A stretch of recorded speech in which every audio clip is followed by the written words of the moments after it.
Therefore, therefore I call Council meeting number 831 of today's date to order. We shall start with a prayer.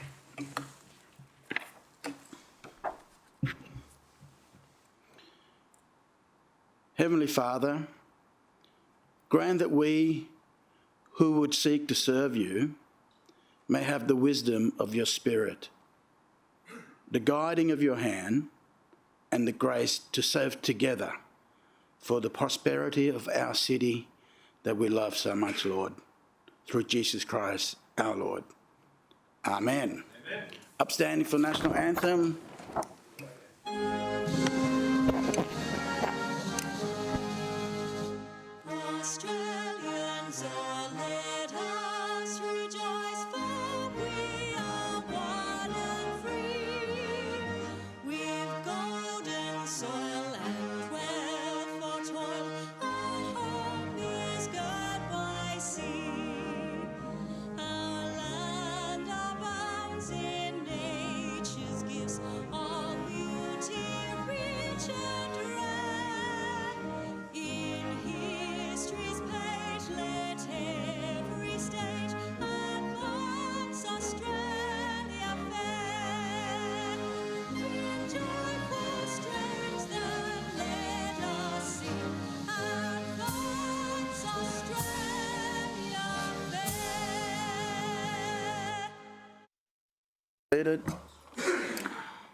Okay, attendance and apologies nil. Leave of absence nil. Item 3, condolences. I go to Councillor Hamill. Thank you, Mr. Mayor.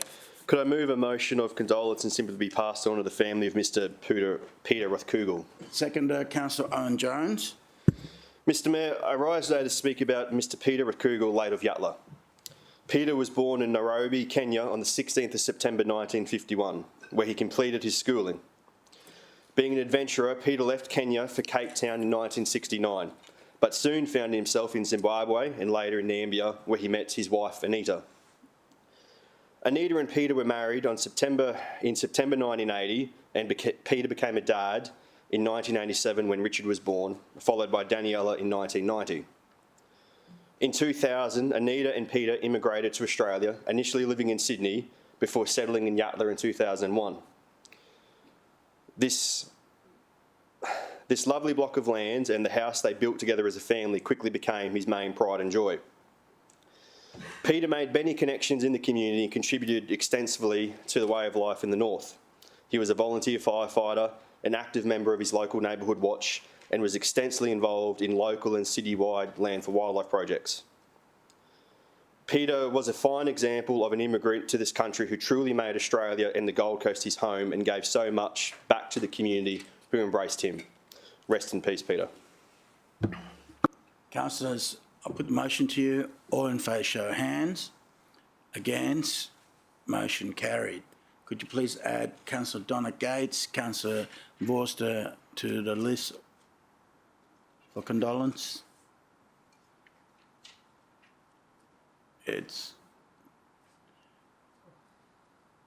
You got that, Gates and Vorster? Okay. There's no other condolences. We shall move to Mayoral Minute. Councillors, I draw you to today's Mayoral Minute. In the first line in the preamble, it says other business, item 16, it's actually be 16.4. It's the only item I'd like to deal with. Councillors, I move that the order of business be amended to enable the consideration of the proposed organisational structure report straight after, at item 4, so straight after the Mayoral Minute, thereby ensuring that subject to council decision on this matter, communications can be provided to city staff in a timely manner. So basically, while we're going, the CEO should whichever way the decision's made on that, we know that we want to communicate to our staff straight away as best we can, and that's the reason behind the moving to this. Okay, councillors, anyone want to speak against the motion? Put the motion to you. All in favour, show of hands. Against, motion carry, unanimous. Councillor, we go to that item, and I'll be asking the CEO to speak, and we'll probably have to move into close. What page is it? Okay, well, we'll do a procedural motion first while we're going to there. Councillors, I move that we go into closed session, staffing matter. Seconder, Councillor Tozer. Moved by myself. Councillor second is Councillor Tozer. Councillors, I put the motion to you. All in favour, show of hands. Against, motion carried. Unanimous. Streaming off.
Streaming live. Councillors, I move the recommendation. Do I have a seconder? Councillor Peter Young. All right. Anyone want to speak against the motion? Put the motion to you. All in favour, show of hands. Against, carry, unanimous. And now we'll take a 15 minutes break. See you at 11:27.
On?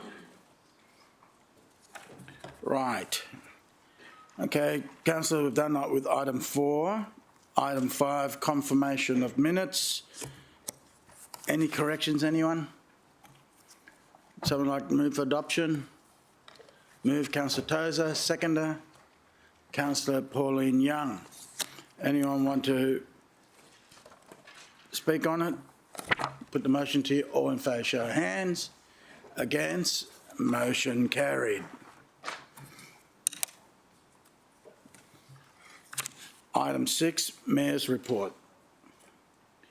Councillors, Friday 28th of April, we had the Lions National Convention Centre here. We had 900 Lions delegates here on the Gold Coast. And that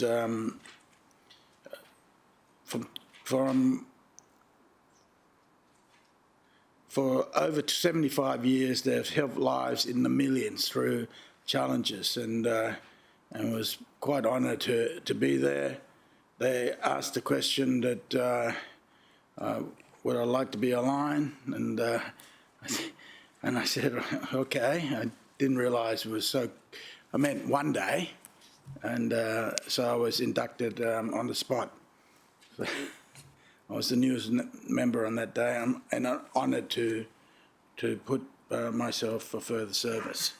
Councillors, next one is Australian Tourism Exchange, 43rd edition, and this is the tourism exchange that when you're in tourism, this is what you come to.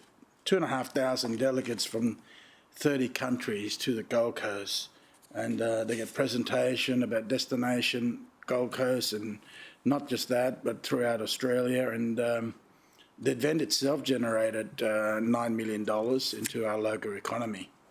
So it's a very good start. I think this is the biggest, and it was postponed due to COVID, and was fantastic timing that we're able to showcase our destination right here for Australian Tourism Exchange.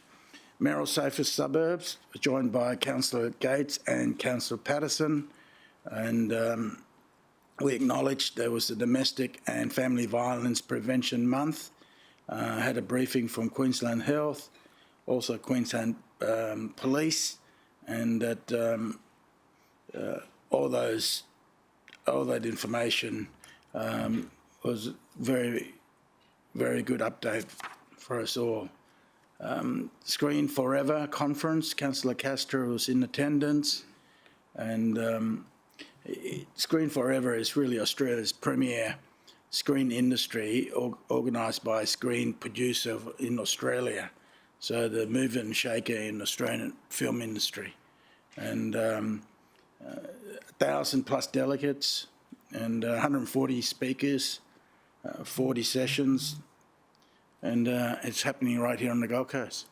So it was at the Star in Broadbeach. Councillor Cassidy, you want to add further to that? Mr Mayor, as you say, over 1,000 delegates. It was just fantastic to follow on from obviously the big announcement with the ACTA awards being moved here as of next year for the next three years. And it was just about all the major producers, streamers, content delivery, content producers really from all across the country. Also a very big delegation in from the UK, which was interesting, Canada and the US. So it was really just a great collaboration for Australian filmmakers with international filmmakers. Very, very exciting, and I think a lot of business was done. Yeah, absolutely. Yeah. And then I'll visit King's Christian College out at Pimpamar. I didn't realise it was 8 years since I saw turn, and from there, from little things, big thing grows. Enormous achievement by King Christian College, and it was wonderful to catch up with all the kids. I mean, I met up with Executive Principal Mr. Rhys Davis, but that's all the various captains throughout their school. It's heartening to be there. 1,400 students, and right there in the heart of our city in Pimpama. Next one, announcement of Tim Su versus Carlos Ocampo world title fight. And we know that Tim won that belt in Sydney and worked hard to get him to have the next fight here. And that I would say congratulations to MEGC and also Queensland events. So it's right here. So good luck to Tim. He loves our city and we love him back. Then I attend Bank of Queensland on economic briefing, and by Peter Monkton. He's the chief economist for Bank of Queensland. Peter took us through the impact of federal budget, his economic outlook as Gold Coasters, Australians and Australia navigating through current economic challenges and high inflation. I'm heartened that I think our city is in a good place than most other city in our country. So we're going to come out of it better than most. Opening of the new disaster emergency management happened on Tuesday, the 16th of May. Councillor Gates was in attendance. My phone went off at 4 a.m. I thought that was like, gee, that's a bit early for an opening. It was a torrential rain that day, so we went into alert and we absolutely used the disaster management for that. This councillors, it was $24 million disaster emergency management centre, $10 million from the state government and $400,000 from federal government. Councillor Vorster. Thank you very much, Mr Mayor. Mr Mayor, you'd recall in a former role I had the opportunity to work in the old DMU, and just the other day, the great privilege of knocking on the door and visiting the new DMU. And I spoke with some staff members who were busily working away and members of the leadership team there. And can I just say, we have given them an incredible workspace to look after the city during times when that care is needed most. It is a massive facility, it is state-of-the-art, and you might be tempted to say, when will this ever be needed? Have we overcapitalised? But the reality is, this is our insurance policy against the worst that nature and terrorism could ever throw at us. We have a premium product that will protect lives, and I actually feel much more comforted living in a city that's exposed to the natural hazards that we have, whether it be storm surge, bushfire or flood, because of that facility. I think it's one of the defining legacies of the last few terms of council. And I know you pushed for it very hard, Mr Mayor, so I want to thank you for that. But also the council can be very proud of having delivered that facility, because surely public safety is our #1 priority. And this really ensures that we take that very seriously, Mr Mayor. Thank you, Councillor Vorster. And this is built to withstand Category 5. And statistically, that Category 5 is overdue to hit our city. It's frightening, actually, when you consider Category 3 in 2013 with Cyclone Oswell, and it devastated our beach. And if you notch it up to Category 5, it'll be a horror picture, but we'll be able to look after it. The other thing that we had some people from Tweed as well to have a look to see, and because natural disaster really doesn't stop at the border. If they're got smashed, say, happy to use our technology and space to help even if it's on the other side of the border. Why not? It's the right thing to do. Councillor McDonald.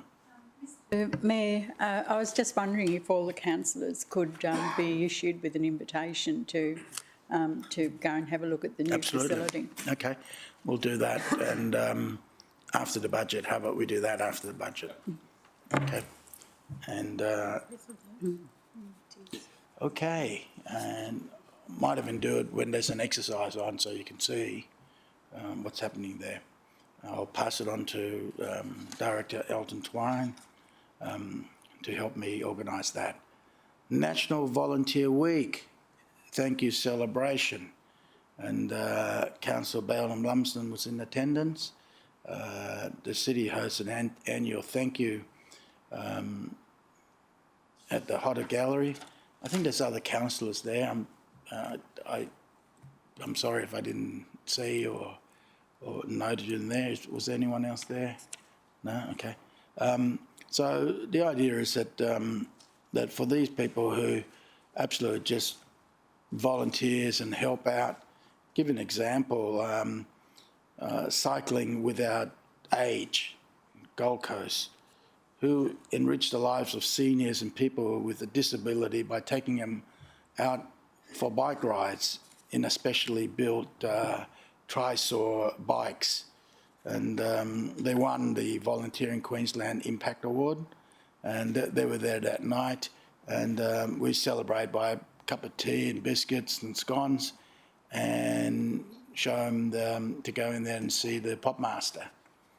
But I did warn them there is adult content. So anyhow, it worked a bit funnier when I said it back there. Red Cross lifeblood donation, they do a visit to our chamber. Every time they do a visit, I try to get down there. But this really I ask them, winter's coming in, if you got a sniffle, you're not allowed to give blood. So the blood bank drops down. So take that on board if you can give blood, and because they need it. Yeah. Blues on Broadbeach Festival. Just about every councillor attended, and it's a great festival in the way that there's so much history on Blues on Broadbeach. You blink and it's been 22 years that Blues been going. Economic factor, I think that they're aiming to have 200,000. I haven't had a report, but looking around, we're pretty close. It's wonderful to go and eat outdoor, al fresco style, and listen to blue music happening there. The one that the next item then is the Pissy Park pump track announcement. And Councillor Pauline Young was there. I put her on my Facebook post, just thought I'd give them an update. It has been so popular in sharing and all that, but I'd invite Councillor Pauline Young to tell us a bit more about the pump track. Thank you, Mr Mayor, and what a perfect day, Gold Coast Day yesterday for the announcement of this. The pump track is going to deliver about 2,000 metres of durable surface for our less experienced skate riders, bike riders, scooter riders, even inline skaters, to be able to hone their skills before they move into those bigger skate park areas. And I think, and there's not a councillor in this room who hasn't listened to me rabbit on about Pissy Park over the last 7 years and how we needed additional funding going into this. And knowing that our city is, I think, about 40% of our residents are living in some type of multi-dwelling, for us as councillors to be able to deliver this sort of facility here that not only encourages our youth to be active and healthy, but also allows them to hone those skills, allows mum and dads who are unit dwellers to have their kids in the parks, to be outside enjoying the sunshine. We're providing shade, we're providing water, we're providing a lot of additional seating and that, and this is right in the centre of Pissy Park, which will align very closely with our world-class skate park, which has been delivered beside it, and with future talks about facilities going into that area, extra change and toilet facilities. I think Pizzey Park in the centre of the Gold Coast at a 60-hectare park is well deserving of this facility, and hope that everybody within the city who has children who want to learn any type of skill on this this pump track in a 4,500 square metre precinct at the top of the hill there, this is the place to come, and construction hopefully will start in about September, and we should have delivered round about January, so 300 fine days a year here on the Gold Coast, and we are going to be using this pump track to the utmost. Yeah, so early next year, I'll invite Councillor Corwell to join me to test the track together.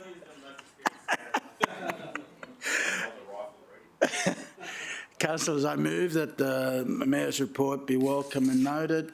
Second to Councillor Gates. Put the motion to you. All in favour, show hands. Against? Carry it, unanimous. Item 7, clarification of members. I got nil. Business arising from the minutes. I got nil. Presentation. We've already enjoyed one presentation today, so let's just move on by our CEO. So next one is the conflict of interest. I go to Councillor Vorster first. Thank you very much, Mr. Mayor. I'm rising today to make a voluntary declarable conflict of interest declaration. It relates to noise complaints at the Robina Town Centre Childcare Centre. A reasonable person may form the view I have an interest in responding to complaints, including a potential petition about noise from children playing at the Rainbow Town Childcare. This is because the childcare centre is operated by the church attended by my family. The name of the related party is Robina Anglican Church or the Trinity Anglican Mission. They're the operators of the childcare centre. I'm seeking permission to participate in the decision-making around this matter on the basis that I'm familiar with both communities, that being the church and the Riverwalk communities, and may be able to avoid unnecessary conflict by helping both parties to understand the function of the Environmental Protection Act and the definition of nuisance and the role of a final development approval to create land use rights. Any investigation which may be triggered by council at request or the tabling of a petition will be assessed against those rules, which has no regard to the views of a third party, i.e. myself. On that basis, there's no genuine conflict with the public interest. I'll leave it in your hands. Councillor Gates. Mr Mayor, I'm happy to move that Councillor Vorster may participate in the decision despite the councillor's conflict of interest because it is considered as minor and remote, such that a reasonable person would trust that a final decision would be made in the public interest. Okay. Second, Councillor Tozer. Anyone wish to speak against the motion? Then I put the motion to you. All in favour, show hands. Mayor Tate, Councillor Hamill, Councillor Owen-Jones, Councillor Gates, Councillor Corwell, Councillor Patterson, Councillor Bowden-Lumsden, Councillor Castro, Councillor Tozer, Councillor Taylor, Councillor Pauline Young, Councillor McDonald and Councillor O'Neill. Against? Councillor Peter Young. Please vote. Please record Councillor Vorster did not vote. Got all that? Shall I move on to the next one? Okay then. Councillor Gates. Thank you, Mr Mayor. Councillors will remember, Mr Mayor, that in December of last year I requested permission to be involved in the decision about a health precinct being, there was a development application for Coomera for Northwest Healthcare Properties, and Council approved my involvement. The development application was approved, but the company has now appealed the decision, and in reading the appeal I saw that I had another declarable conflict which I would like to bring before the council today, just to ensure that I can still maintain involvement so that I'm aware of the decision moving forward. So it relates to Place Design having been consultants to the project. They gave me a donation in 2011 and 2014, and in 2016 the amount was refunded in full. But I seek Council's permission for ongoing involvement in the decision, which is unlikely to create a conflict between my personal interest and the public interest. Okay, we'll just wait till the minute taker catches up.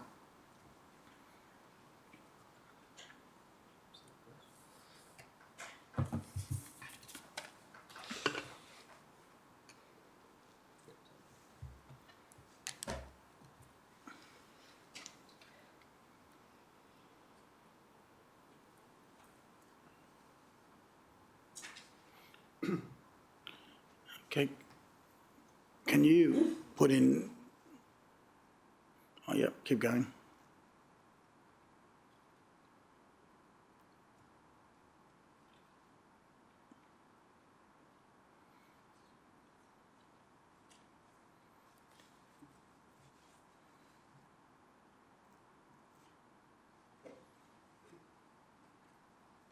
Mr Mayor, I do apologise. I did try to send this through myself. I had no staff one day when I did it, and I think it may have got hooked up in the spell check or my drafts, because I had mentioned to the General Counsel that I had sent it through and she didn't receive it. So Okay. I'm sorry that I've had to delay the meeting with this information. That's fine.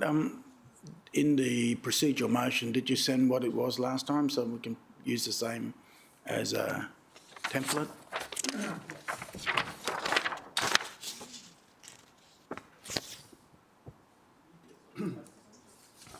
I've got the former procedural motion here, but I'll just pass it to someone else. Yeah, no, it'd be good. Good question, Mr Mayor. Question? Just while Councillor? that's being prepared, Mr Mayor, a question, if you don't mind, through you to the Deputy Mayor. Is it UPS or is it Place Design? I think we've got two different. UPS was the original declaration for which Council gave me approval to participate, but I've since become aware of Place Design. So they're both consultants to the project. And Place Design has been identified as the consultants engaged in the appeal process or element?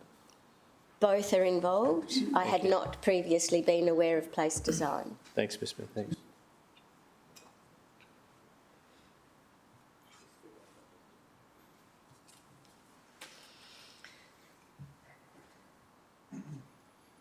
All those aspiring candidates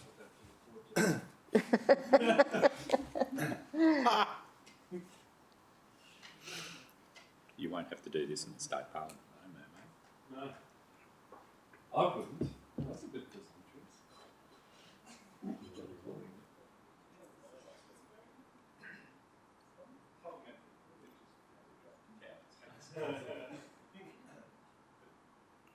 I'll come to you in a minute.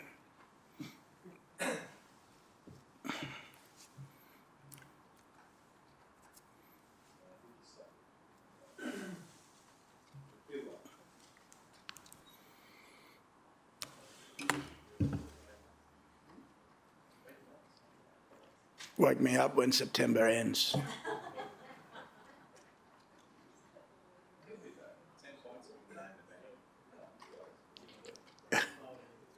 Oh, I can't. Green Day. Huh? Green Day. Green Green Day. Green Day, there you go. I don't have any. Right in my wheelhouse, Calvin. Councillor, I'll go to Councillor Hamill. Perhaps you can help us with the procedural motion. Mr Mayor, just in reviewing the words that we used last time, I actually think that the words we used in the previous procedural motion with Councillor Vorster are better. Okay, let's So could use I that. just suggest that we copy and paste the words we used in the Yep. previous one? Yeah. Except they're not finished. Yeah. Oh, they weren't finished. Such that a reasonable person would trust that a final decision would be made in the public interest.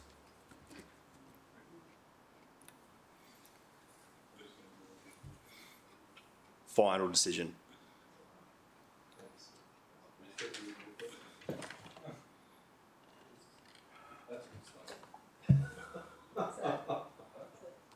I'm happy to move those same words, Mr Mayor. Okay.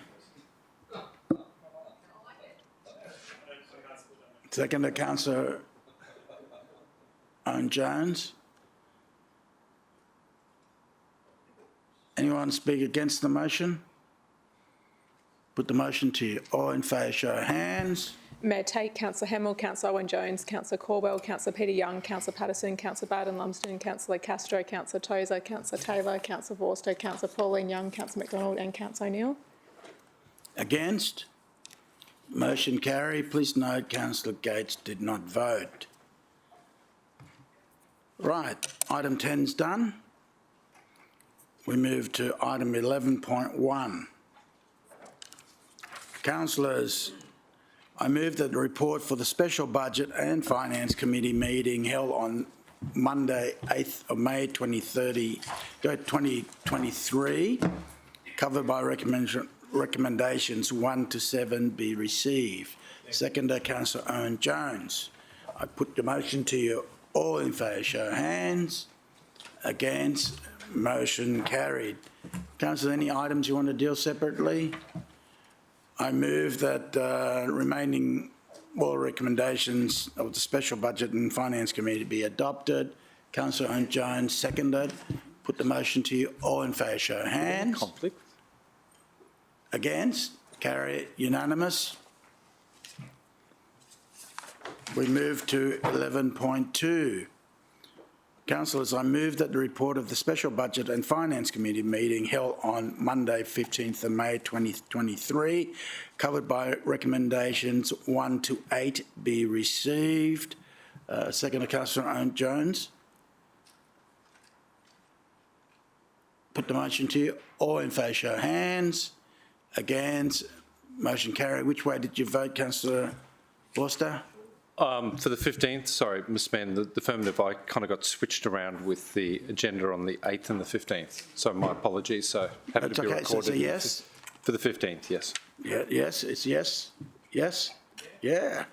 Yes, then Councillor, any item you want to deal separately? I move then that the recommendation 1 to 8 of the Special Budget and Finance Committee be adopted. Seconder, Councillor Owen-Jones. Put the motion to you. All in favour, show of hands. Against? Okay, super majority, and Councillor McDonald, 1 abstain. All good. Lifestyle and community. Councillor Vorster.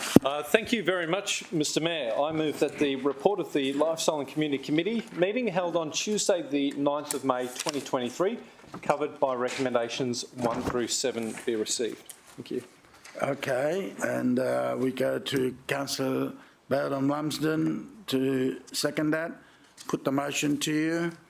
All in favour, show of hands. Against? Motion carried. Councillor, any item you wish to deal separately? Councillor Vorster? Thank you very much, Mr Mayor. Just item 6.2, if I could. We're going to 6.2. Just to move it, if I may. Move, Councillor Vorster. Seconder, Councillor Tozer. You'd like to speak on that, Councillor Vorster? Very briefly, Mr Mayor. Mr Mayor, I just want to thank the city officers and the director who shepherded this very important plan, both through the organisation but in amongst community. It would be fair to say that the committee were very impressed with the contributions made by the junior council representatives we had on the day, and at a subsequent gathering of councillors and members of the next generation of Gold Coasters at the Broadbeach Cultural Centre, I think there was a sense that this council has its eye on the future, and we recognise that it's actually young Gold Coasters that have the greatest stake in the decisions that are made in this chamber. I think it was a very powerful moment endorsing the plan at committee.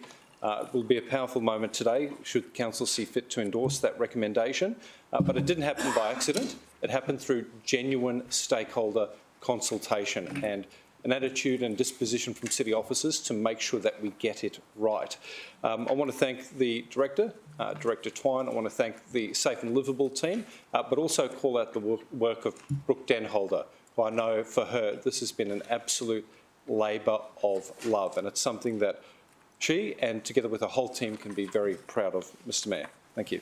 Well done. Anyone want to speak against? Councillor Owen-Jones. Mr Mayor, I don't want to speak against, but just in regards to Councillor Vorster mentioning Brooke Denholder, she's actually leaving the firm as such after an incredible period of service, and I'd like to thank her on behalf of my community because I think that she's done an outstanding job in the role that she's taken on. Okay. Yeah. Absolutely. I wasn't. All right. Councillor, does anyone want to speak against? Councillor Vorster, you close the argument? Consider the argument closed. Thanks, There's Mr. no argument here. Put the motion to you. All in favour, show of hands. Against, carry, unanimous. Any other items you want to deal separately, Councillor Jones? If we could deal with 6.4 separately. 6.4, we go to 6.4. If I could move the committee recommendation, Mr Mayor. Well, I just want to, Councillor Jones has the floor. Councillor Baden-Lumsden's excited to move it, Mr Mayor, and I'm happy to do that. I wanted to ask a question and also potentially speak against it, Mr Mayor. Okay. Councillor Baden-Lumsden, move. Yep. Seconder, Councillor Lacastra.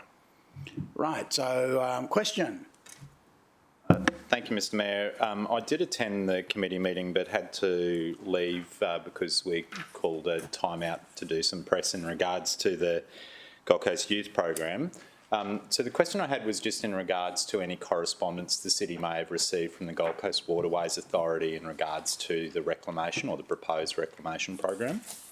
Have we received any correspondence from the Gold Coast Waterways Authority? No, we don't.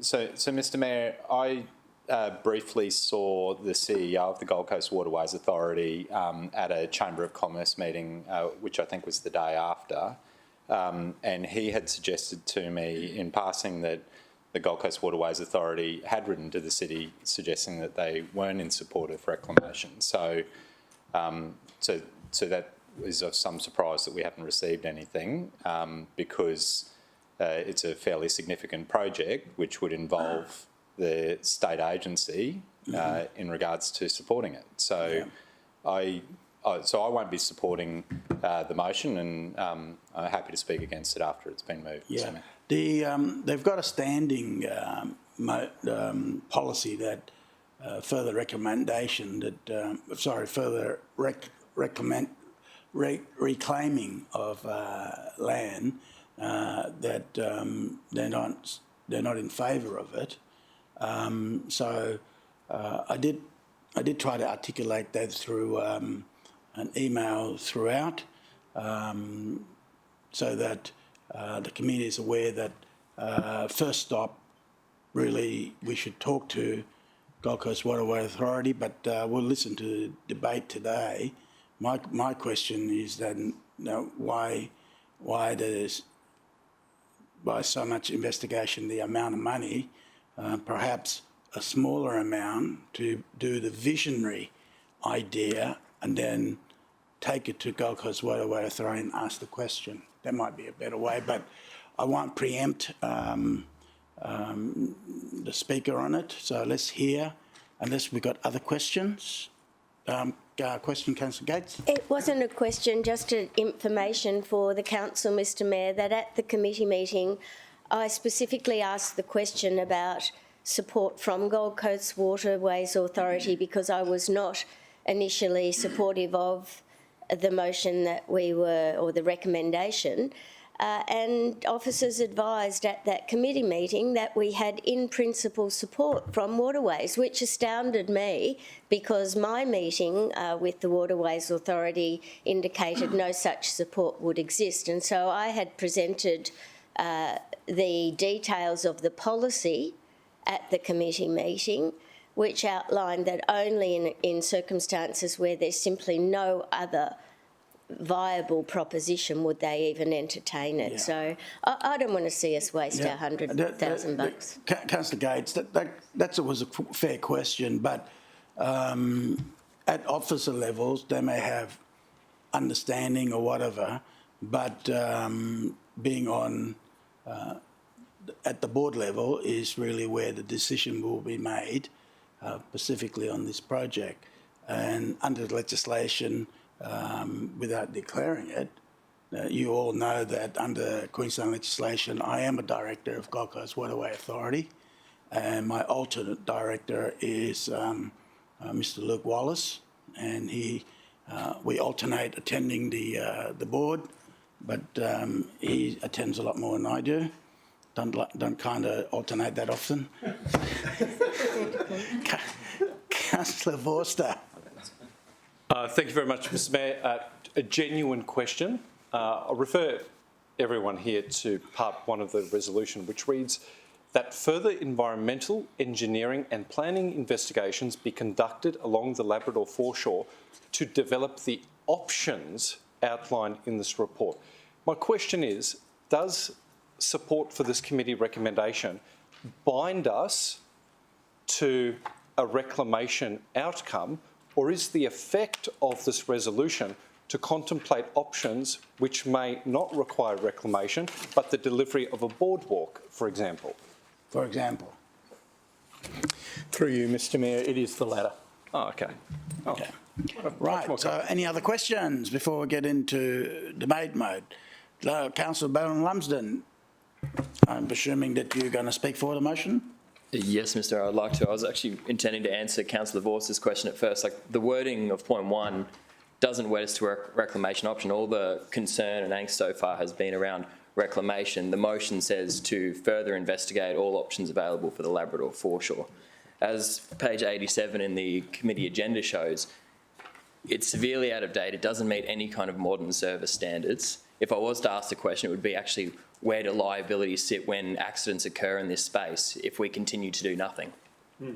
It's so far out of date. The area does not by any means serve the purpose. Current numbers show about 500,000 people using just that terrible section of footpath. That doesn't take into consideration the many thousands of people that utilise the swimming lagoon at the northern end, the many thousands of people that utilise Charis Seafoods, the many people that use the restaurants that are in that space, the many people that use Lenfox Park at the southern end.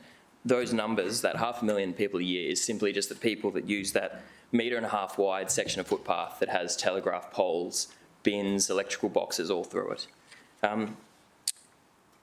Mr. Mayor, the area's going to grow in population. It's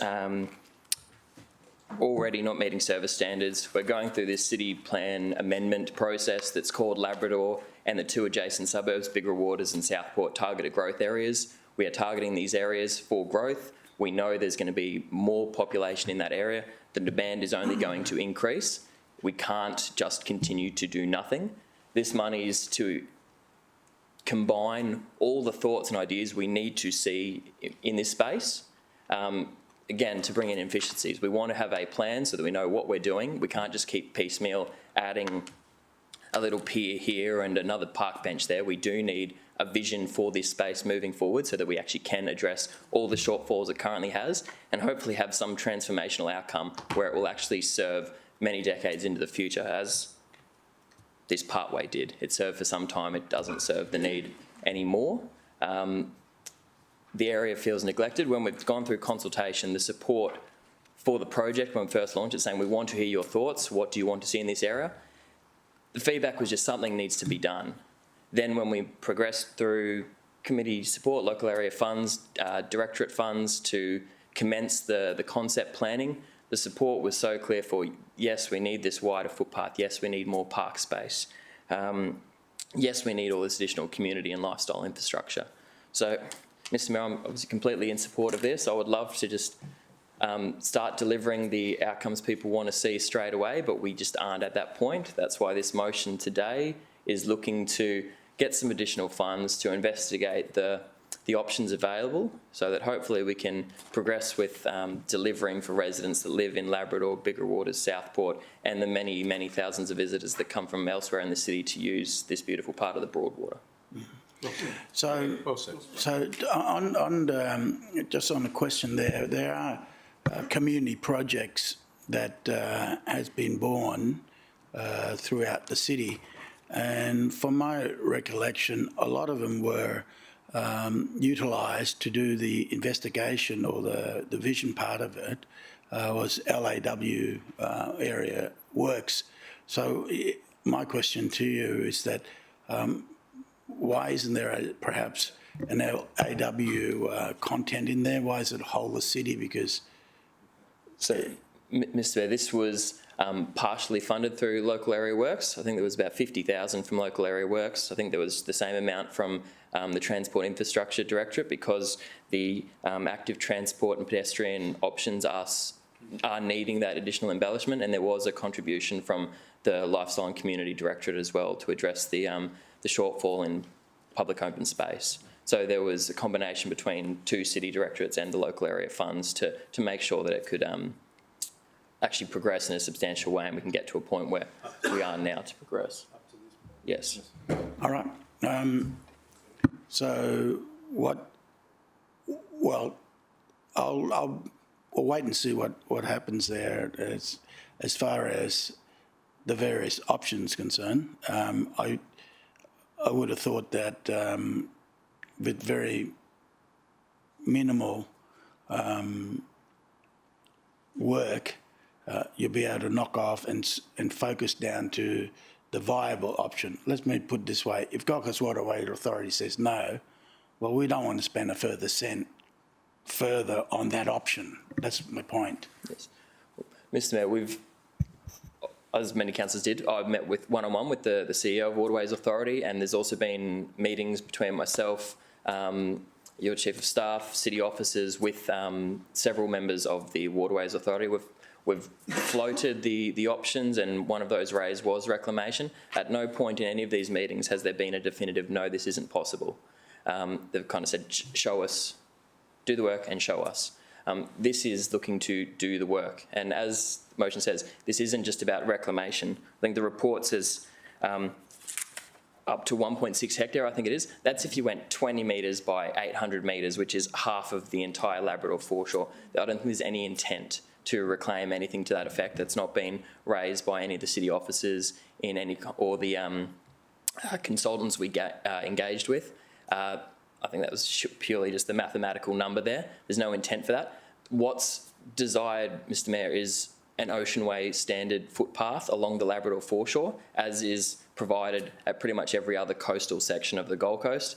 Paradise Point, Bigger Waters, Southport, I think from the Spit down to Burley's got it. So seeking the same level of service at this coastal section of footpath, and to address the public open space shortfall that we've got. The report says there's about 23 hectares shortfall or deficit of public open space in this immediate vicinity.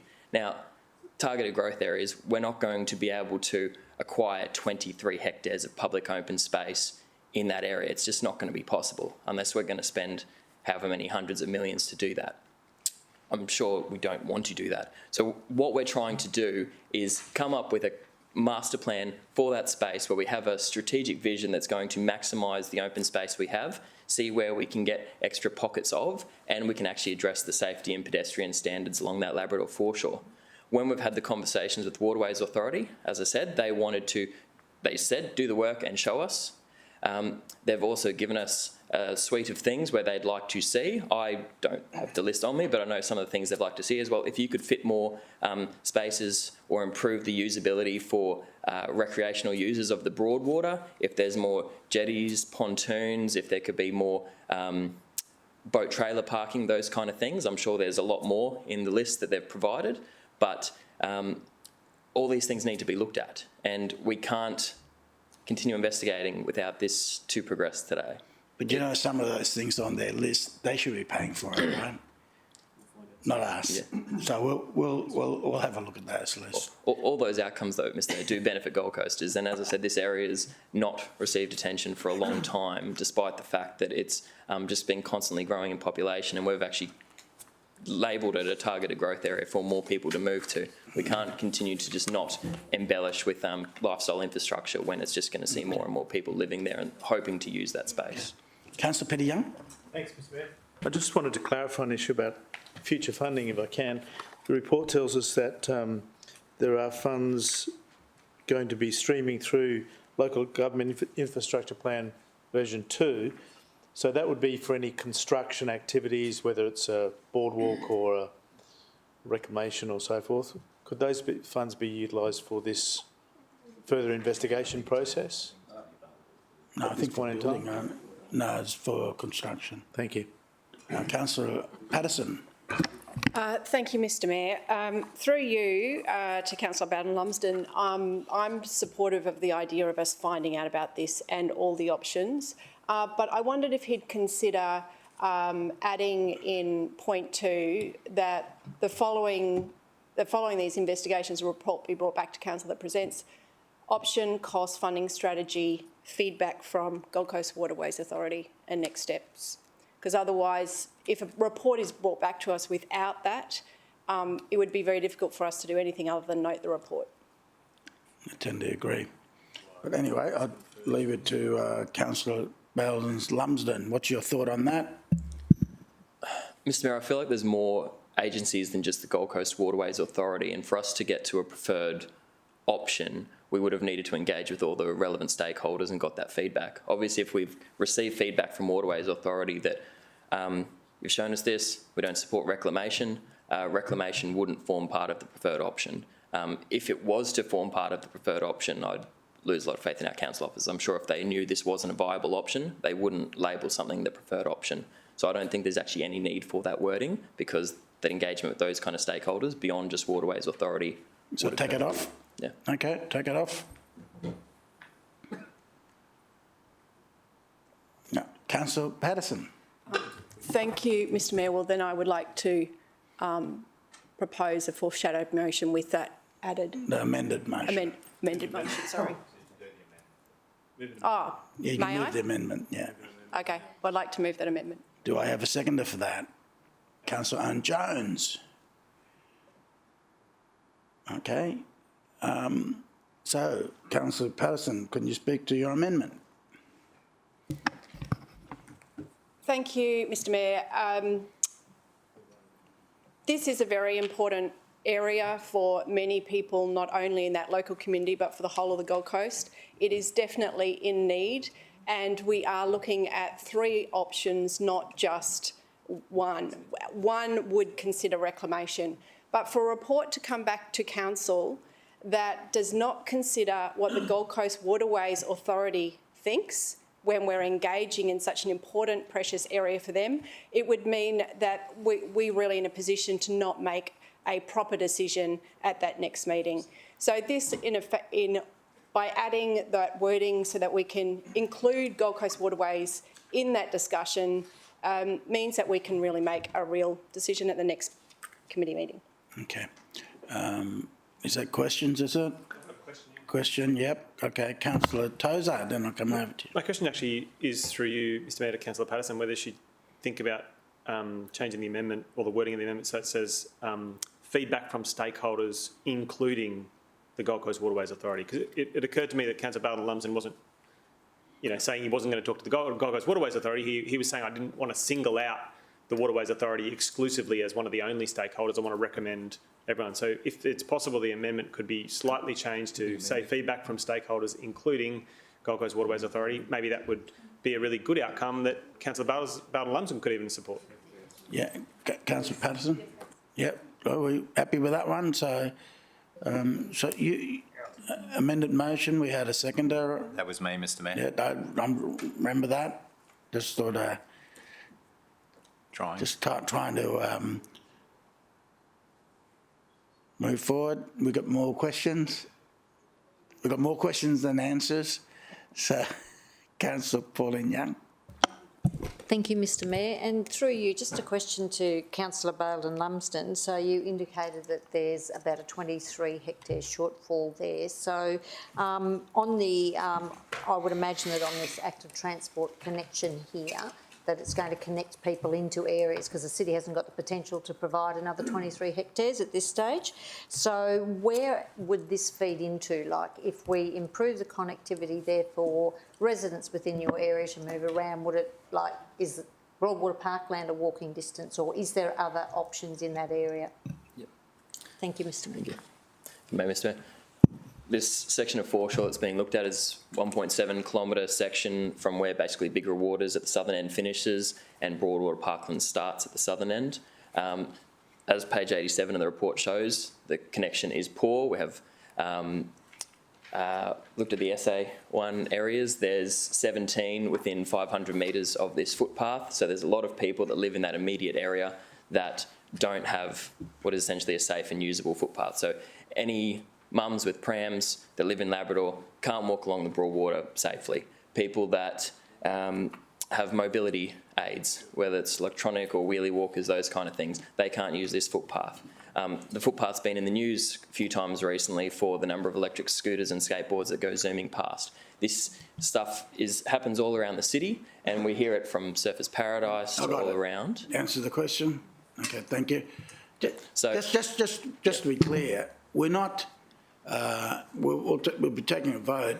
It's not against the idea of having more footpath and more open space. It's just that we spent the 100 grand wisely, that we can zoom in on the option that's going to be viable, and without spending the dollars and go, oh, by the way, we need more money to investigate.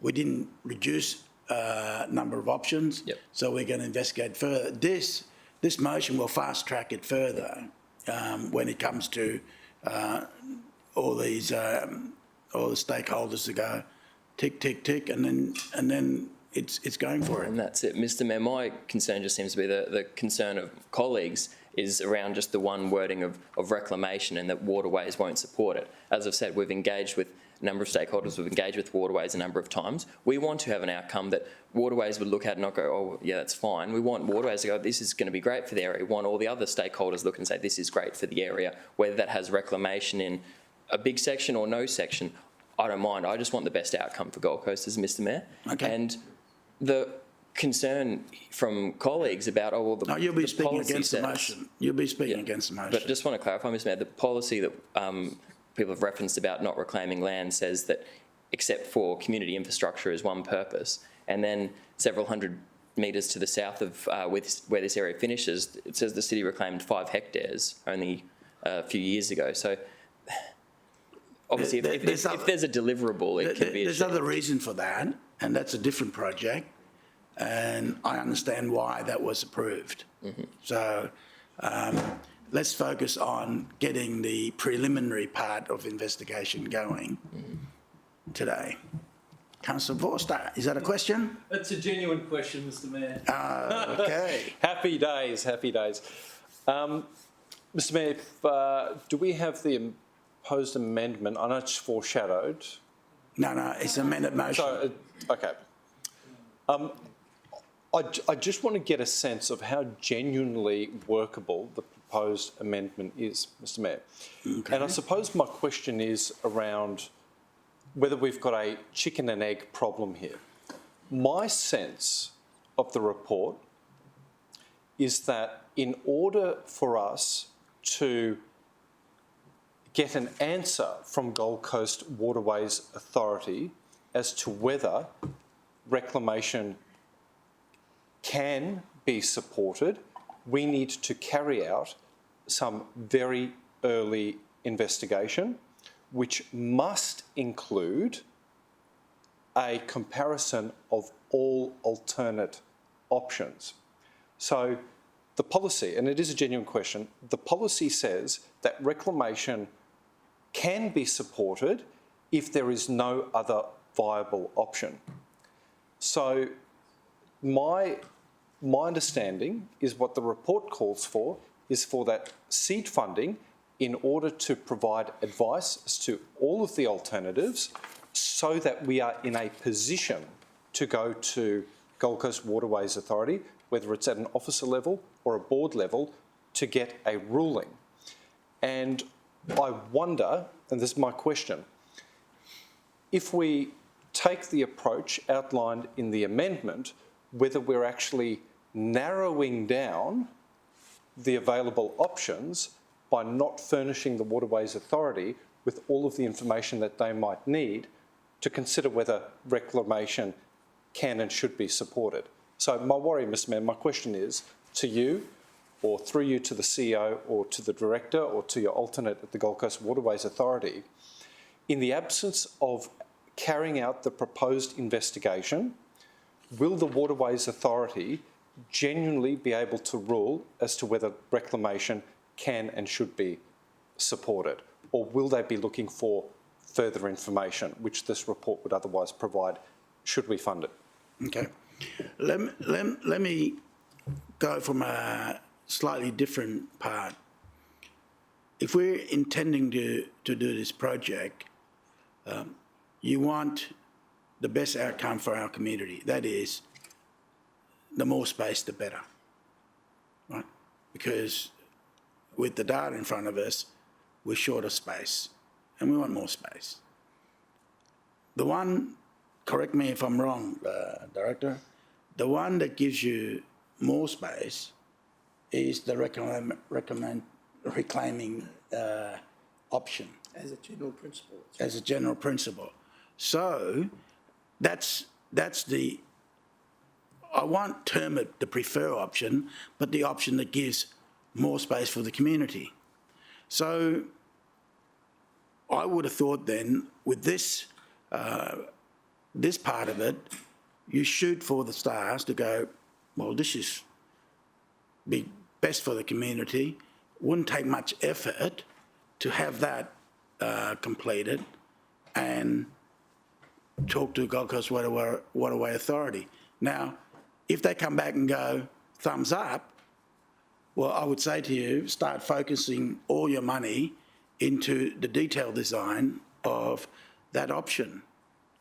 If you put the other ones in and all that, they might just go, because there are political out there, and my wish is the best use for the people of Labrador. That's why I'm flagging it. Mr Mayor, I think we're in furious agreement. I'm furious. I think we're in furious agreement. I suppose my concern is, because it's come down to the expenditure of ratepayer funds, if we carry a resolution that does not provide us with the funding that we may need or the internal resources to make the pitch for reclamation, then what? So I suppose coming at it from a different angle, my question is to you, are you satisfied that in the absence of expending a further $100,000 that we will be in a position to present a case to the Waterways Authority for ruling? And if it is, then I'm happy. Well, I think there's plenty of budget there to do visionary concept, right? Yeah. Councillor Gates. Mr Mayor, I really just wanted to reinforce your line of thinking, because both options 1 and 2 don't provide any meaningful shortfall in open space parkland. They don't provide what is necessary, and that's already been established by the officers. So I quite clearly don't have an understanding of there being any other option whereby we'd want to spend millions and millions of dollars and not address the shortfall that exists. So reclamation appears from the report to be the only option, and if reclamation is not an option, we might as well tear $100,000 up and just throw it away, because and also, I mean, option 1 involves converting Marine Parade to one-way traffic. There's no mention of consultation with the community about whether there would be support for that initiative. So even though it doesn't provide a meaningful impact on open space parkland, we don't know what the impacts on the broader road network are, and we don't know if there would be community support for it. So how long is a piece of string? Where does this go? Let me have a look. You know what I mean. Councillor Jones. Thank you, Mr Mayor. Mr Mayor, if you go to page 90 of the report, the agenda, thank you. If you go to page 90, there are 2 colourful images, one showing reclamation option and the other one showing Broadwater option. I think that that's actually a really good place to start in regards to engagement with the stakeholders. So I'm going to agree with Councillor Vorster, if you don't mind me speaking in favour of the amendment, Mr Mayor. I'm going to agree with Councillor Vorster in the fact that I think that we're almost in furious agreement, because I think we actually do have to start with the basics, and that is consulting significant stakeholders. Now, when we go to build footpaths and we're adjacent to transport and main roads, controlled roads, we don't just build our footpath into the TMR road reserve without consulting with them. And I think that this is not a dissimilar situation, and it may be a simple conversation with the proponents from the Gold Coast Waterways Authority, who are responsible for the highway, whether it is the Broadwater immediately beside Labrador, may lead us to knowing whether or not reclamation is an option or not. But I do also point out on page 89, option 3, it says, at this stage, land reclamation is the preferred option to progress as it responds to both the open space deficiency and the active transport issues. So I think we're all very keen to resolve the active transport issues, but it may very well be that we need to have a conversation with the most significant stakeholder involved, which is the Gold Coast Waterways Authority. So I think that 2 gets us there, and then we'll have some feedback from there. Yeah. And if the Gold Coast Waterways Authority say, well, it might be that at the pinch point, which is on page 87, they may prefer a cantilevered structure, and that because that actually aligns with their existing policies. So we don't get land reclamation, but we actually resolve the active transport issue, Mr Mayor. Yeah. Councillor Baron London to close. Oh.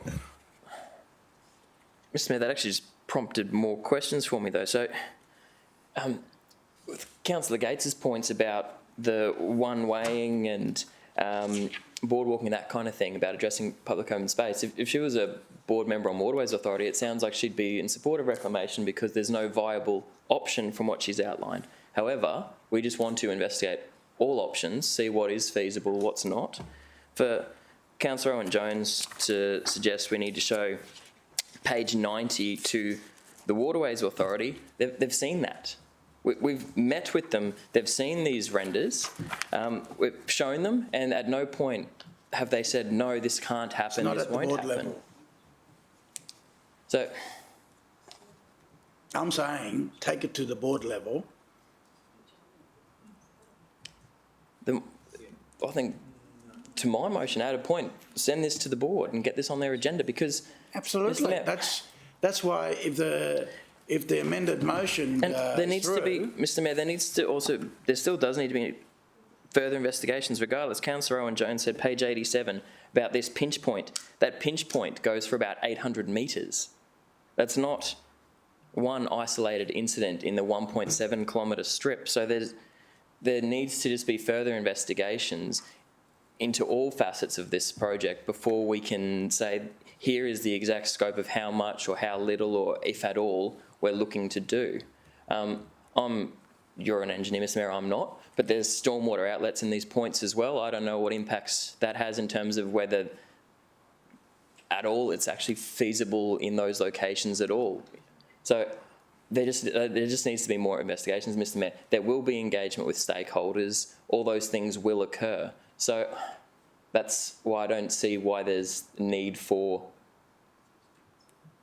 the wording in that way when those things will occur and have been occurring and will continue to occur. Okay. Councillors, the amended motion's in front of you. The amended motion was in front of you? It is now. And it is now? Okay. All in favour, show of hands. Division? Mayor Tate, Councillor Hamill, Councillor Owen-Jones, Councillor Gates, Councillor Peter Young, Councillor Patterson, Councillor Tozer, Councillor Pauline Young, Councillor McDonald and Councillor O'Neill. Against? Councillor Bowden-Lumsden, Councillor Caldwell, Councillor Castro, Councillor Taylor and Councillor Vorster. Motion carried. Did anyone did not vote or abstain? Motion carried. the amendment now becomes the motion, right? We've had enough discussion on this, haven't we? Put the motion to you. All in favour, show of hands. Pardon?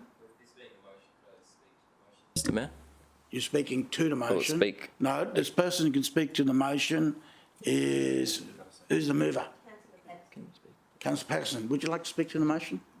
Please speak. It's your motion now. Please speak. You don't? Okay. Anyone speak against the motion?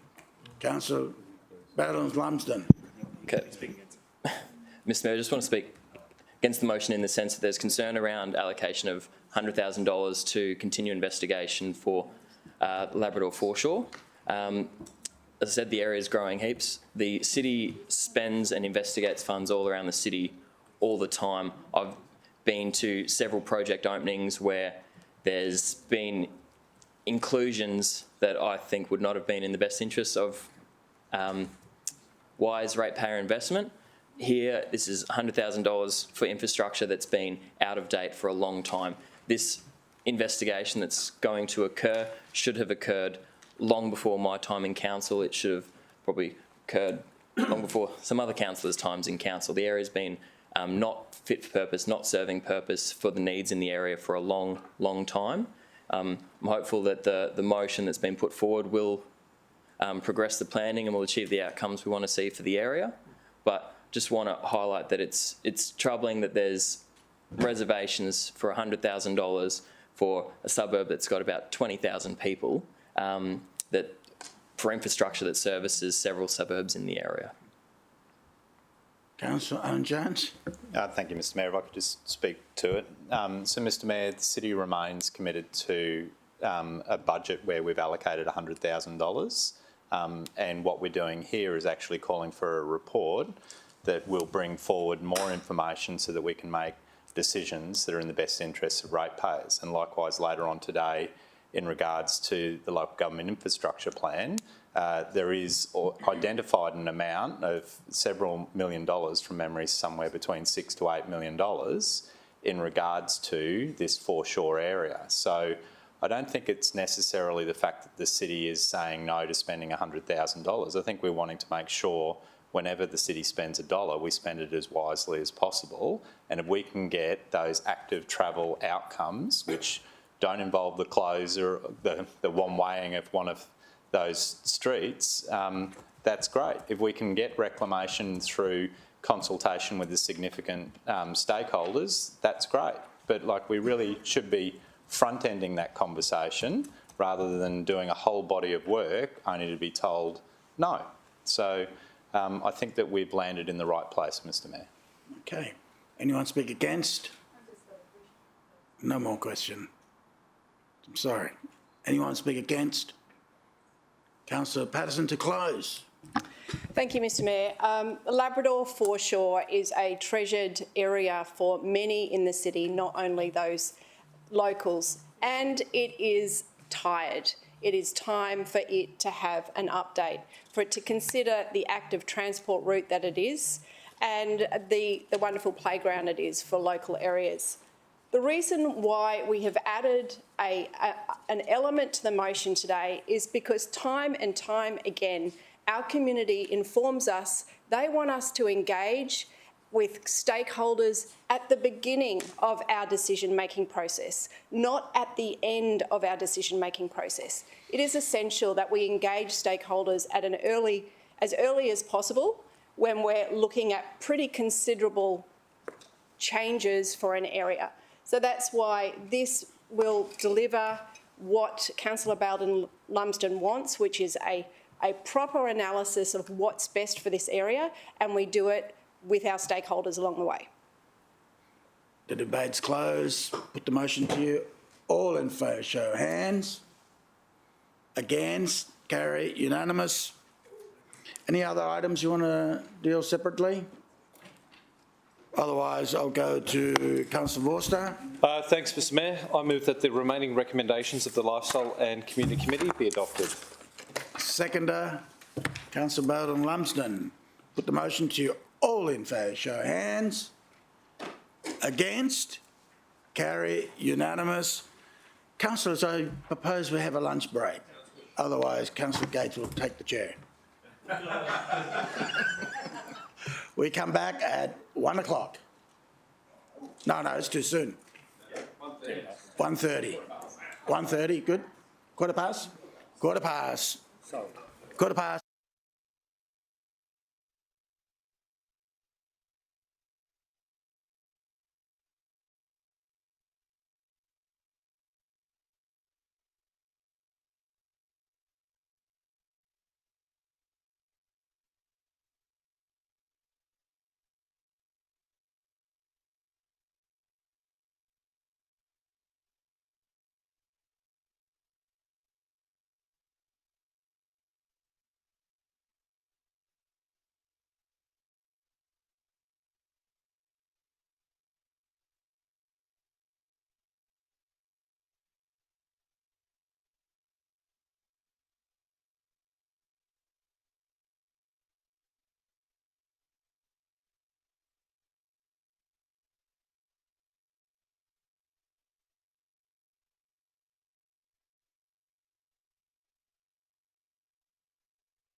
Welcome back, viewers. Rightio. Used to be funny, but transport and infrastructure. Councillor Pauline Young. Thank you, Mr Mayor. I move that the report of the Transport and Infrastructure Committee meeting held on Tuesday, the 9th of May 2023, covered by recommendations 1 to 6, be received. Seconder, Councillor Taylor. Put the motion to you. All in favour, show of hands. Against? Motion carried. Councillors, any item you want to deal separately? Councillor Pauline Young. Thank you, Mr Mayor. Just to move item 6.1, just so that I can speak to it, 6.1. please. Okay. Move. 6.1. Seconder, Councillor Peter Young. Thank you, Mr Mayor. This 6.1 Gold Coast Road Safety Plan 2021 to 2026 elicited a huge amount of discussion during our committee meeting. We had 11 out of the 14 councillors present, which goes to show that safety is a big concern for every councillor within the city.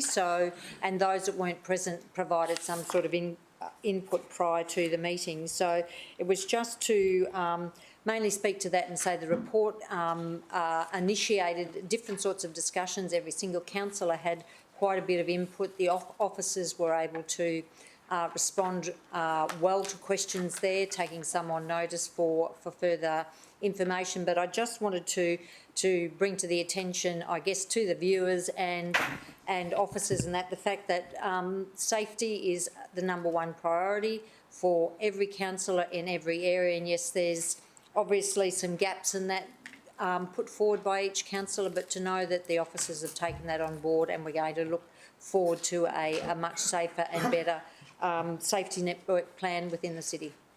Anyone wish to speak against the motion? I'll put the motion to you.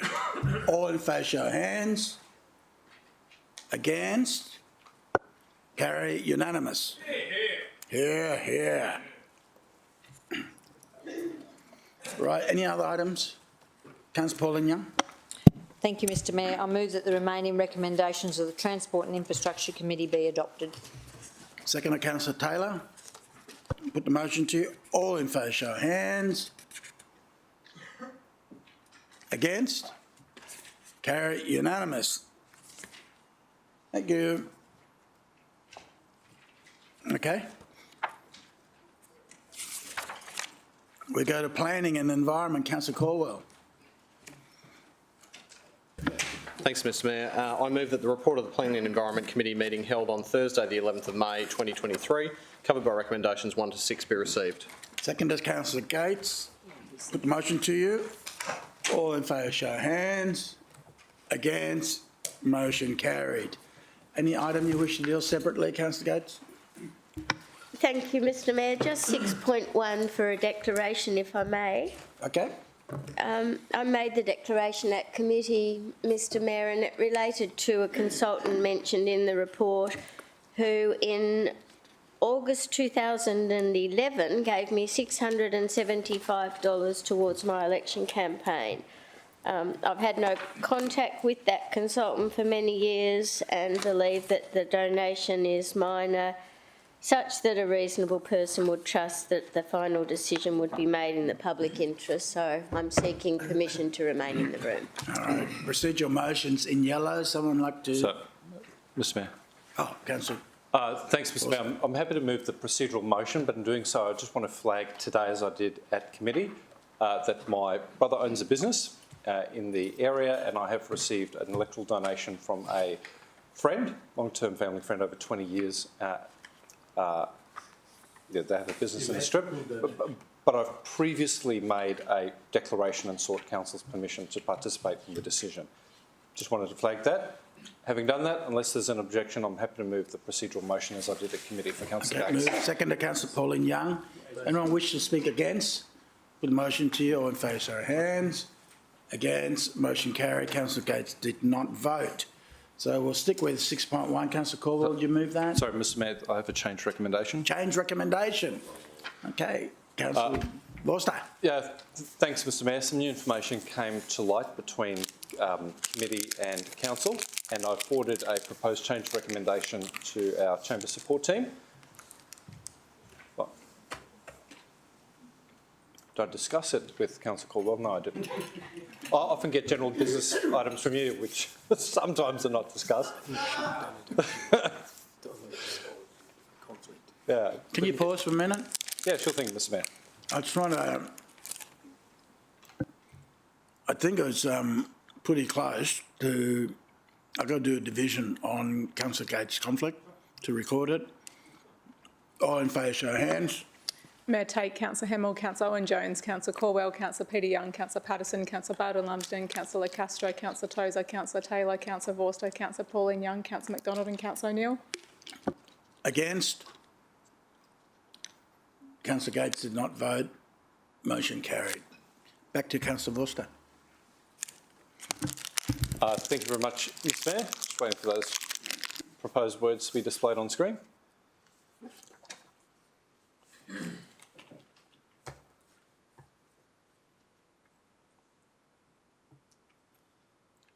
And if I have a seconder, happy to talk to it, but it reads as follows, Mr. Mayor.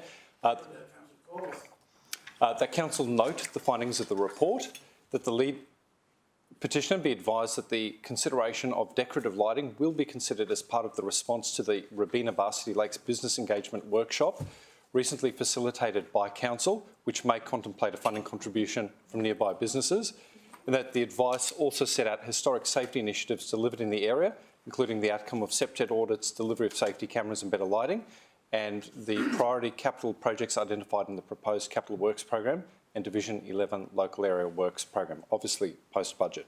And happy to explain that, Mr. Mayor. Thank you, Mr. Mayor. Council received a petition from a local business owner hoping to have fairy lights installed in the trees along Varsity Parade as a panacea for some of the trading headwinds that businesses are presently facing in the area. City officers have done a great job of canvassing the feasibility and the merits of progressing that fairy light project, and ultimately came to the conclusion that they could not be sustained or supported at this time. Another unit of council, maybe this talks to the restructure that we're pursuing, another unit of council recently engaged many of those same businesses, including the lead petitioner, in a workshop, and I've been informed that one of the key items or initiatives contemplated in that workshop is the provision of fairy lights. And I understand some businesses may be willing to fund the installation of said lights. So, Mr. Mayor, what I didn't want to do is have council resolve prematurely that no, this project could not proceed if there is a willingness from businesses to actually deliver that project. And if that is the signature project that they're looking for out of this facilitated engagement that we've paid good money for, Mr. Mayor. Also wanted to take the early opportunity to put on the record that we're investing many millions of dollars in this space, and even if fairy lights are not delivered in the next 12 months, many millions of dollars will be poured into the precinct to support local businesses. Okay. Anyone want to speak against the motion? Then I put the motion to you. All in favour, show of hands. Against, carry unanimous. Any other items separately, councillors? Councillor Lacastro. Thanks, Mr. Mayor. I'd like 6.2 to be dealt with separately if possible, so I can just vote against it and maybe speak briefly. I did attend the planning meeting and spoke at, well, I wouldn't say at length, but I'll be a lot briefer today. Okay. Councillor Caldwell, do you move recommendation? I prefer not to, Mr. Mayor, because I was keen to hear what Councillor Lacastro's thoughts were prior to this matter. Councillor Hamill moved. Seconder, Councillor Owen-Jones. Councillor Hamill, do you want to speak on that or keep it for closing?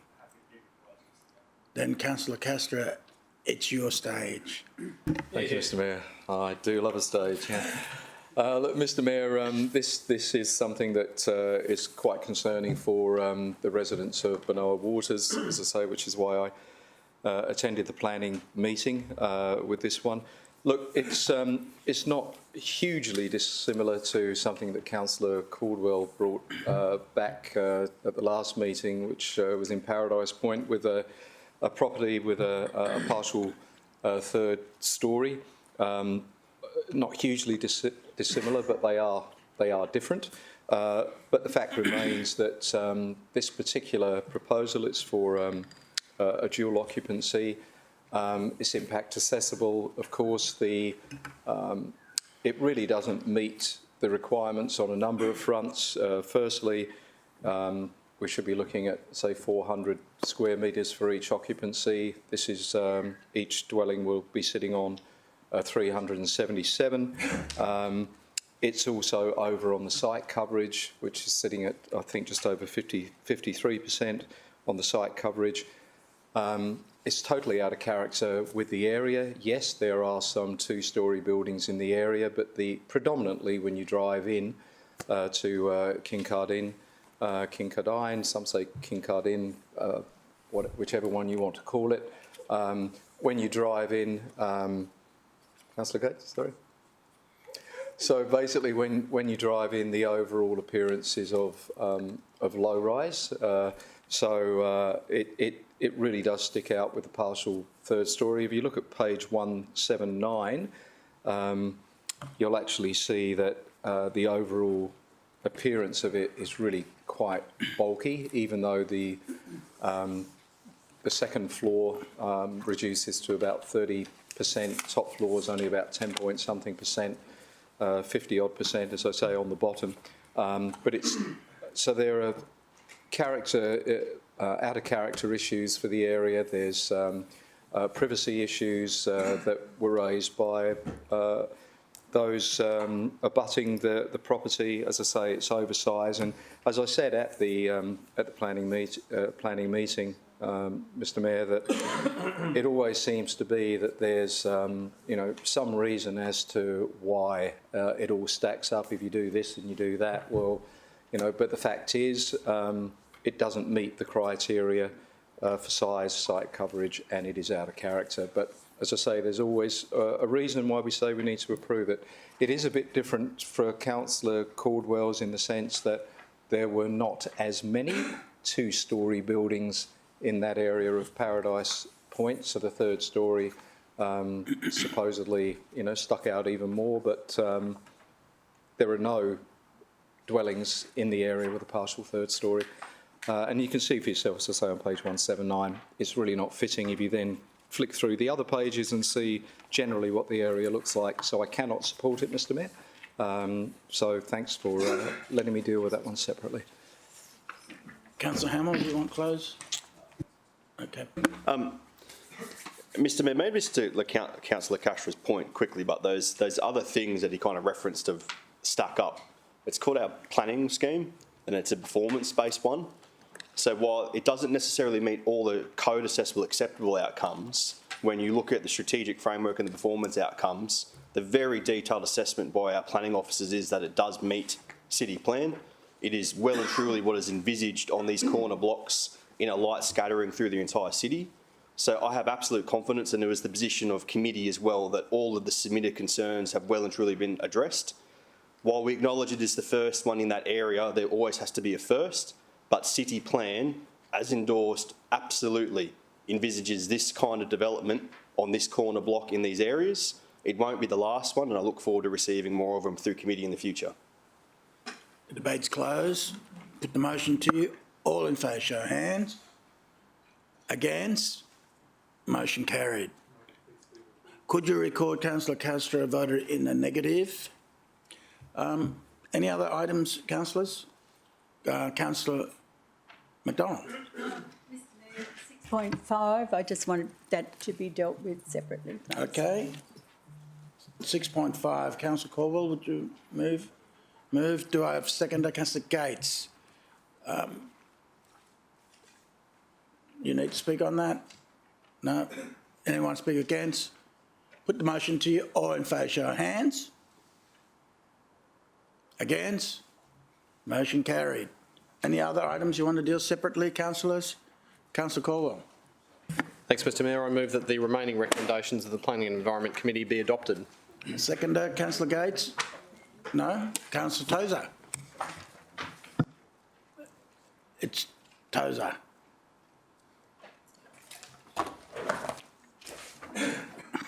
Put the motion to you.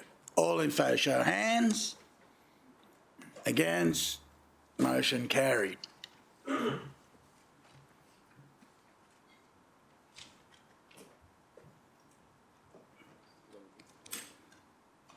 Okay.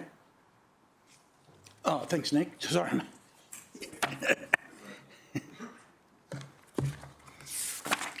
Water and waste. And energy. Thanks, Mr Mayor. Mr Mayor, I move that the report of the Water, Waste and Energy Committee meeting held on Thursday, 11th of May 2023, covered by recommendations 1 to 4, be received. Seconder, Councillor Hamill. Put the motion to you. All in favour, show of hands. Against? Motion carried. Councillor, any items you want to deal separately? Councillor Neal. Thanks, Mr Mayor. I move that the recommendations of the Water, Waste and Energy Committee be adopted. Seconder, Councillor Hamill. Put the motion to you. All in favour, show of hands. Against? Carried. Thank you, Paul.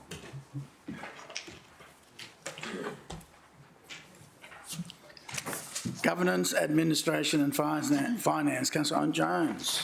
Thank you, Mr Mayor. I move the report of the Governance, Administration and Finance Committee meeting held on Tuesday the 16th of May, covered by recommendations 1 to 9. Seconder, Councillor Patterson. Put the motion to you. All in favour, show of hands. Against? Motion carried. Any item you wish to deal separately? Councillor Vorster. 7.5, Mr Mayor. Just have my vote recorded. 7.5. Okay. Right. Did you want to move it or? No, not particularly. Councillor Jones, do you want to move that? Who moved it? Move, Councillor Peter Young. Seconder, Councillor Patterson. Councillor Peter Young, you want to speak further? Okay. Any want to speak against? Do you want to close the argument, Councillor Peter Young? Put the motion to you. All in favour, show of hands. Against? Motion carried. Could you please record Councillor Vorster voted in the negative? Any items to deal separately? Councillor Jones? I reckon we're just about there, Mr Mayor. So I move the remaining recommendations of Government Administration Finance Committee be adopted. Seconder, Councillor Patterson. Put the motion to you. All in favour, show of hands. Against? Motion carried. Thanks, Nisha. Economic, Tourism and Events. Councillor Castro, you're on stage. Thanks, Mr Mayor. I present the... what do I do? Yes, that's it. I move the report of the Economy, Tourism and Events Committee meeting held on Tuesday the 16th of May 2023, covered by recommendations 1 to 5, and ask they be received. Councillor Tozer, seconder. Put the motion to you. All in favour, show of hands. Against? Motion carried. Any item you want to deal separately, Councillor Jones? Thank you, Mr Mayor. 7.1, I don't need to move it, Mr Mayor. 7.1. Move, anyone? Councillor Lacastro, second to Councillor Tozer. You want to speak on that? Or wait for the closing? I think I might wait for the closing, Okay. yes. Thanks, Mr Mayor. Councillor Jones, speaking against? So, Mr Mayor, I understand that it's a significant opportunity, but we were circulated with a report that the city officers had commissioned as part of a previous engagement the city had had with a proponent in another suburb, and upon reading that report and taking into account the significant increases in construction costs over the last couple of years, I can't support the project as it stands. And at the committee, which was all largely enclosed, we had asked for some idea of what sites potentially might be looked at, and there was advice that there was a handful of sites, and unfortunately we weren't able to be walked through those sites. So I can't support the motion in its current form, Mr Mayor. Councillor Worcester. Thank you very much, Mr Mayor. I just have a question. Yep. Could I inquire as to whether this process is materially dissimilar to the process that we're embarking on here at Hodder? In other words, I'd understood with the HOTA process that we're going to market through an EOI process to understand what opportunities could be delivered in partnership with the private sector, and that the outcome of that process will result in council having some options to consider. And until such time, there won't be a decision. Is this a similar process? Mr. CEO, I think you can answer that one. Yes. Okay. So, that's a quick answer. Councillor Pauline Young? Thank you, Mr Mayor. And just a question either through yourself to the CEO or to Mr McAllister, is that on most of that meeting took place in closed session, and when we made the inquiries about some potential sites that had been viewed in that, it was apparently obvious to most of the councillors in the room that there was actually a list in this room of sites that had been considered or were being viewed at, and I was hoping that we would be able to have some sort of, I guess, sight over that as councillors voting within the room. And I know the list was there, and it sort of went backwards and forwards between the chair and Jeff and the officer who potentially had that list. And as councillors, my understanding is that we actually can ask to view that list, whether it's done in a closed session so that that information doesn't go out, or whether it's not even in paper, but whether it's just put to us verbally so that it's not something that gets leaked. We'll take that on notice. That'd be great. Thank you. Okay. Right. Councillor Castro to close. Oh, you want to speak? I was going to speak for it. Okay. Councillor Tozer. Thank you, Mr Mayor. For some time we have been talking about a missing link in our capacity for venues in the city. We have some larger stadiums which accommodate large sporting events, and we have some smaller venues that accommodate live music across the city. But there's this, it's common knowledge that there's this missing link of 8,000 to 12,000 kind of seat stadium in the city, and it's a really important imperative for us if we're serious about continuing to be a cultural attraction for people all across Australia and beyond to come and experience, live music, combat sports, all sorts of things like that.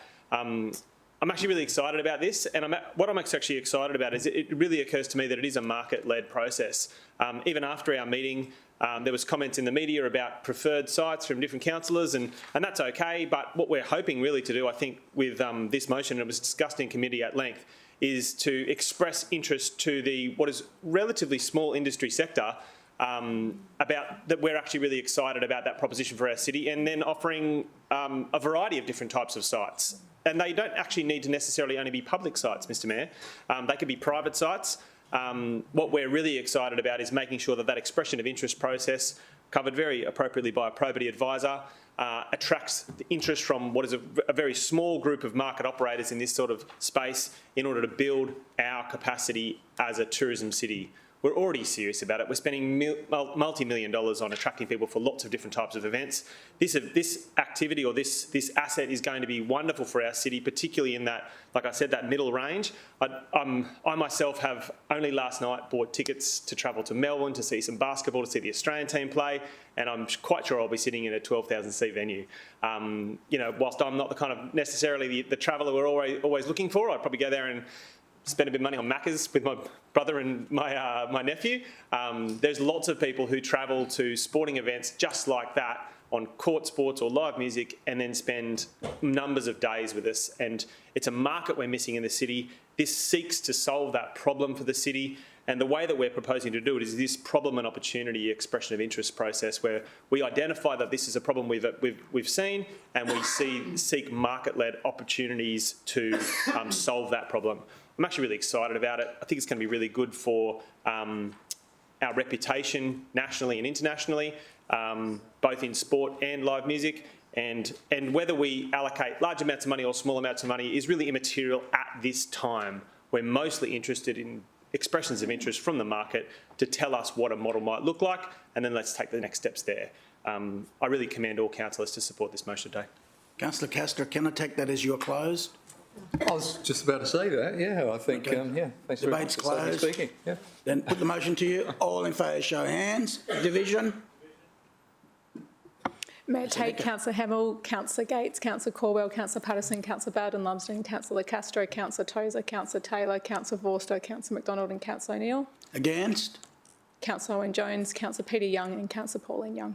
Yep, motion carries, supermajority. Any other items you want to deal separately, councillors? Councillor Castro. Thanks, Mr Mayor. I move the remaining recommendations of the Economy, Tourism and Events Committee be adopted. Seconder, Councillor Tozer. Put the motion to you. All in favour, show of hands. Against? Carried, unanimous. Jeff? Consideration notice of motion. Absolutely. I've got nil there. Question on notice. I got nil there. Presentation of petition. I have nil there in front of me. General business, number 15. I've got nil there.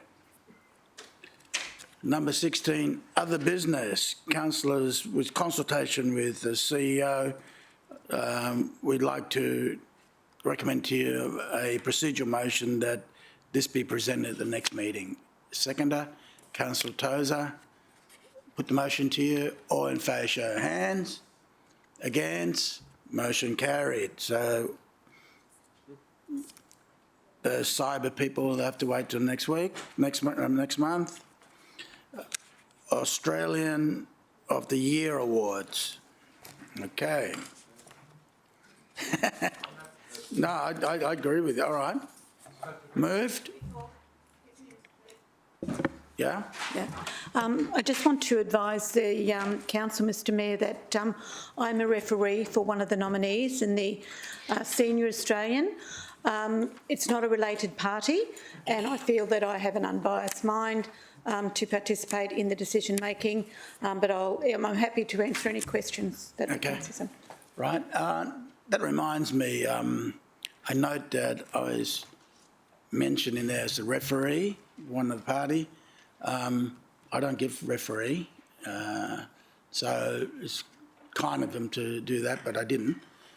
Unrelated party, like you, my mind's open. And really, Councillor Vorster's moved the motion. I'm happy to second it. And would you like to speak on it? Thank you very much, Mr Mayor. Mr Mayor, you may recall many council rounds ago, I actually did not support this process. I didn't think that it would surface great candidates for these accolades, and I absolutely stand to have been totally wrong on that matter. City officers have established a phenomenal process that I think have delivered a list of very worthy candidates, and the package of information excuse me, that's been provided to us is second to none. Although I've been swift to move the officer's recommendation, it's not because we're drawing to the end of the sitting day, Mr Mayor, it's because the work that went into that report is absolutely phenomenal. It's very comforting, and I think that we have the ability today to endorse some recipients that will go on to earn higher accolades at a state level and nationally, Mr Mayor. I'm very happy with them and commend the resolution today. Good on you. That's fantastic. Speaking against? No, just a question, Mr Mayor. Question, Councillor Cole. Just the, because the recommendation itself is oblique, yes. I just need clarification as to how we're, whether the named recommended. Page 12. Okay, so, the highlighted one. I see. I was like, there's more than one there. Yes, the highlight. The highlights are the winners. Councillor Tozer. Thank you, Mr Mayor. One added, I echo Councillor Vorster's comments about the process. I think it was quite good. But one added process I think would be really good in future years is when the process gets to the point of nominating those finalists, it might be just helpful to engage with the local councillor in the area that person resides, just so there's any local knowledge about that.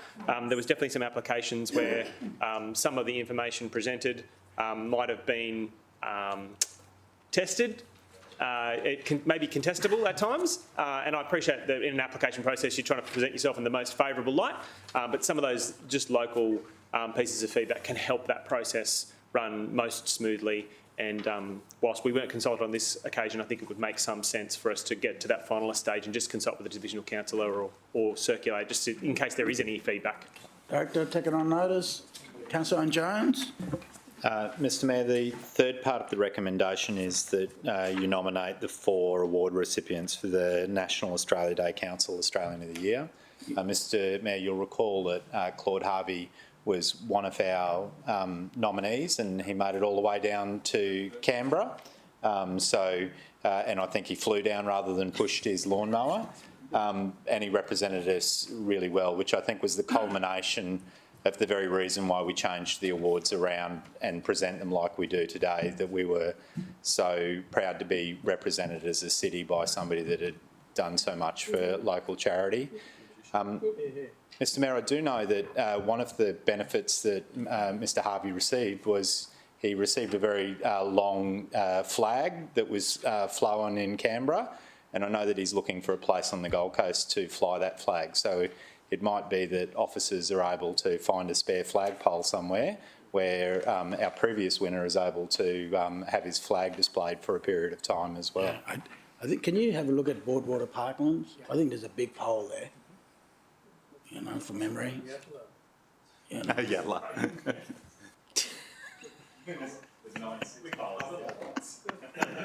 All right, councillor, let's vote on this. What do you reckon? Put the motion to you. All in favour, show of hands. Against, motion carry, unanimous. 16.3. Strategic property purchase. Mr Mayor, I'm happy to move it if you'd like to stay and open. Yeah, move, Councillor Owen Jones. Seconder, Councillor Gates. Councillor Owen Jones, would you like to speak on that? You got questions? Okay, go ahead. I don't know if I can entertain those questions in open. Or I can't answer you until I know the question. The report, which I'm struggling to find, mentions that the existing accommodation for our staff is deficient and not up to standard, and that's one of the prime motivations in pursuing this outcome, Mr Mayor. So if you keep it brief there, the CEO can give you I just wonder if we might have a couple of minutes on those Mr CEO? grave circumstances, please. You want me to go to close? Right. We're going to close. Councillor Hamill, seconder, Councillor Gates. Put the motion to you. All in favour, show of hands. Against. And it's about commercial and confidence. Right. And it's closed, streaming off.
live streaming. Councillor Jones.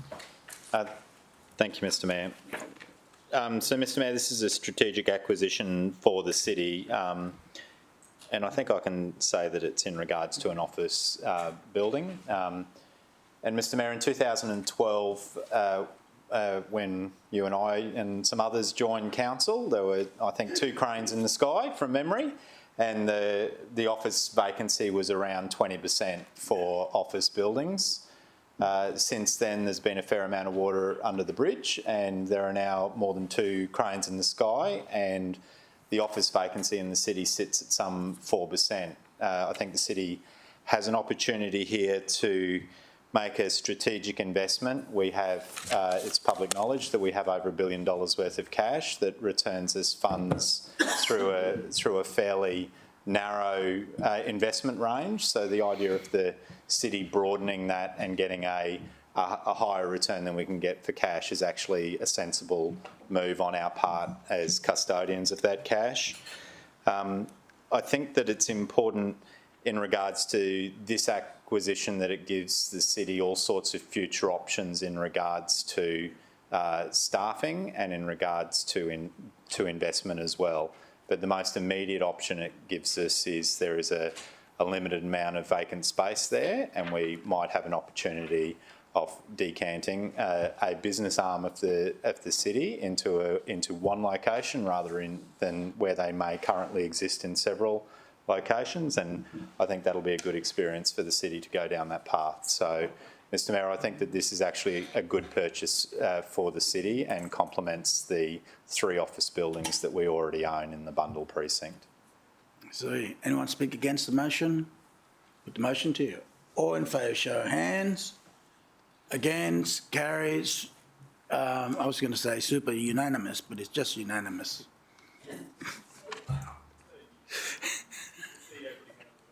No, he did not. Yeah. Yeah. Okay, that one's done. 16.4 is done earlier. Now we're at 16.5.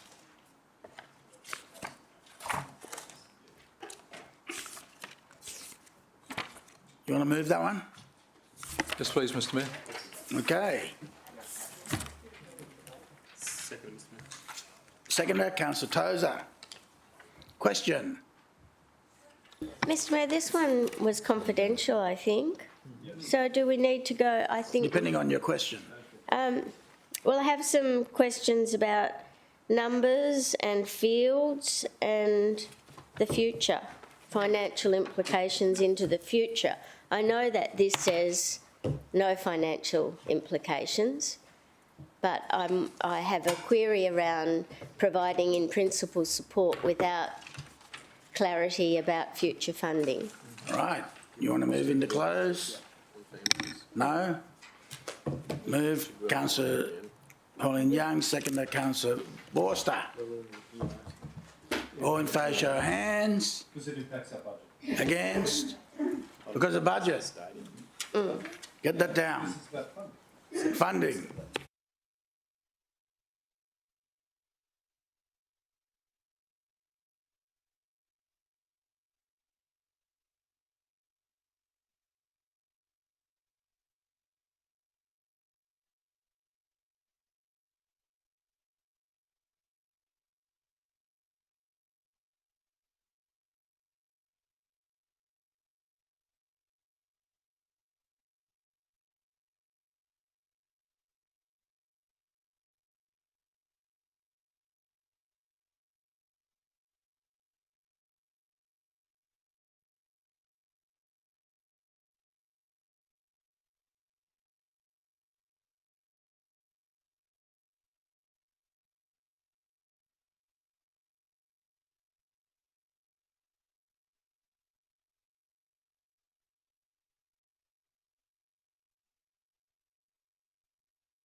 Right.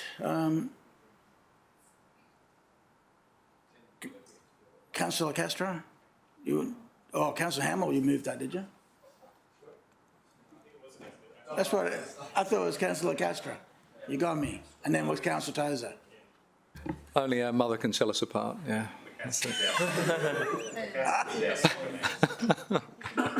Bob, you want to say a few words? Yeah, thanks, Mr. Mayor. Look, Mr. Mayor, there's very little I can say. Obviously, this report is enclosed, but basically this is the first step in what could potentially lead to a huge boom for football here in our city, all the way through from grassroots up to elite level. That's probably all I can say.